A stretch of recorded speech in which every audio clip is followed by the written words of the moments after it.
Do you like an anime that's a little bit different from the rest? And every medium and genre is just a spectrum in which artists' works target a certain type of audience. On one end of the spectrum is what we either call popular or mainstream, and sitting on the opposite end of the spectrum is the niche demographic. But somewhere in the middle lies the experimental, the artsy, or the avant-garde side, which really don't belong to either side. While all of them serve their purpose, mainstream usually help reel in people who is not familiar with anime, usually giving people some fun and lighthearted entertainment, and creates a show that reaches a broader range of people. Niche anime is for the hardcore and Pacific anime watchers, and for a small audience that is usually left out of the mainstream demographic. Experimental anime is used to push anime further as an art form by means of defining what anime is, testing the waters by seeing what works in anime and what don't, increasing its artistic value by finding new ways of expressing oneself and challenging the minds of anime watchers. I think all great anime does some sort of experimentation, even if the experimental side is minimal. There won't be any power-ups, school settings, or cute little girls in this anime list, so prepare to take the red pill and stay in Wonderland as we take a trip down the steep rabbit hole to some of the more challenging and surreal anime that's out there. Aku no Hana is one of those animes either you're gonna hate it or you're gonna love it. The first thing you will notice when you look at Aku no Hana, or Evil Flower in English, is the realistic human-like character designs. That is because they are using a technique called rotoscoping, in which live-action footage is traced over in order to create animation. My biggest gripe about the show is its slow pacing, but besides that, it was very entertaining. Rotoscoping in the length of a whole series, as far as my knowledge goes, has not been done before, so seeing how the studio handled this project was a big treat for me. Otaku no Video is an anime OAV and part live-action documentary showcasing some of the different spectrum of the otaku culture. How the makers of this OAV go about covering the otaku lifestyle reminds me a bit of Genshiken in the sense that it is also a slice-of-life comedy drama about otaku culture. I think the biggest standout of this OAV is the interviews. The documentary part throws me off every time because the interviews come out of nowhere, and everyone who's being interviewed shows an extreme end of the otaku culture. Also, the text before the interview has little to nothing to do with the actual story. I know they're trying to make the people relate with the major events of the time with the time that these interviews were taking place, but I'm pretty sure that this guy murdering people has nothing to do with the interviewee who was recording anime on his VCR.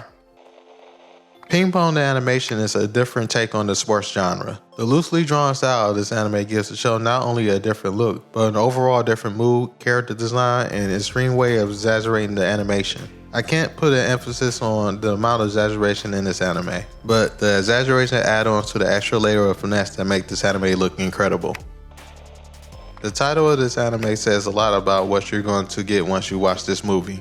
Mind games play mind games with the viewers. One moment you're watching a very stable, beautiful looking stylistic anime, and the next minute it goes to fast-paced, abstract, and wacky animated anime that does anything and everything it wants to do. This movie really do play with the viewer's mind with a lot of randomness and crazy scenes. That's what makes Mind Games such a standout. Yes, it does what it wants, when it wants.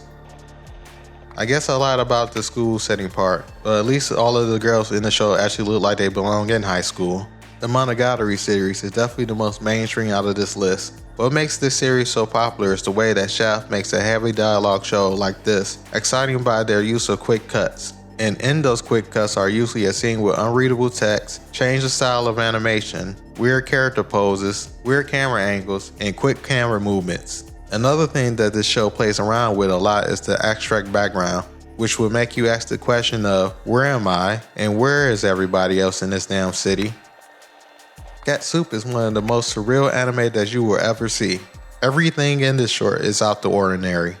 Cat Soup is a dark comedy that takes on a different route than the slapstick comedy which is the original source. The anime is so surreal at times you will be thinking, is this really happening? Or, this is all in the cat's head, right? Or even better, what the hell is even going on? One thing that you would pick up is the absence of talking, which kinda adds on to the creepy factor of the short. The lack of talking is also cool because you can understand what is going on in the story without the need of knowing Japanese or reading subtitles. Well, it looked like I lied twice. This show has plenty of cute little girls, which is Mahou, Shoujo, Madoka, Magica. This magical girl show is sweet on the outside and bitter on the inside. For most of the show, it presented your usual magical girl show fashion with a bright color scheme, cute characters, and a light and fun atmosphere. but then the art turns a little bit weird and abstract when somebody's going to fight a witch. The juxtaposition and sometimes mixing of the two extremes give you a jarring but beautiful looking visuals that make Madoka Magica worth watching.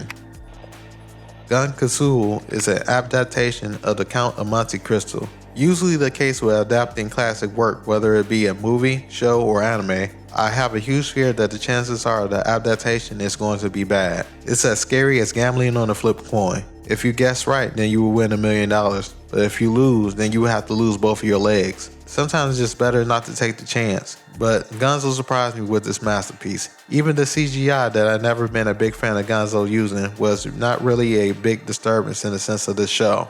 This anime takes a lot of risks as far as using texture as a color scheme, weird futuristic story settings, the mixing of media, and unique character design. But still, with all that experimenting, the end result turned out very good.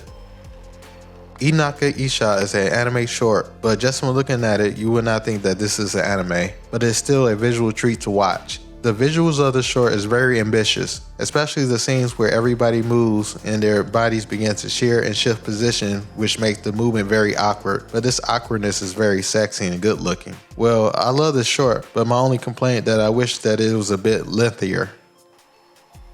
Kuuchuu Buranko, which was a weird fusion of live action, rotoscoping, photocompositing, and stop motion animation. I can say that sometimes this show really makes me feel like I'm watching an animated collage. This episodic anime is a semi-educational show that uses surrealism as a method of showing people psychological problems. For a lighthearted show, it is very experimental. So if you want something fun and at the same time experimental, then this anime is for you.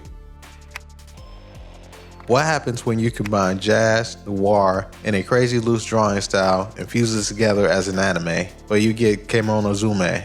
While this is not as loose as Ping Pong the animation, there's a lot of weird things in this anime like the character designs, the dark comedy style, and the unique animation style. The character designs go from realistic looking to very cartoony. Also, the art in this anime has a little bit of a rough sketch look to it. There is no good way to explain the experience which is Kemonozume, but to just sit down and watch it. Well, that is all. I hope that you give these shows a try and I hope that you enjoy them. On a side note, I also want to add that most of the anime on this list was created by a director named Yuasa Masaka. So if you like these shows, then you should look him up and try some more of his shows. Well, that is it. Until next time, peace out.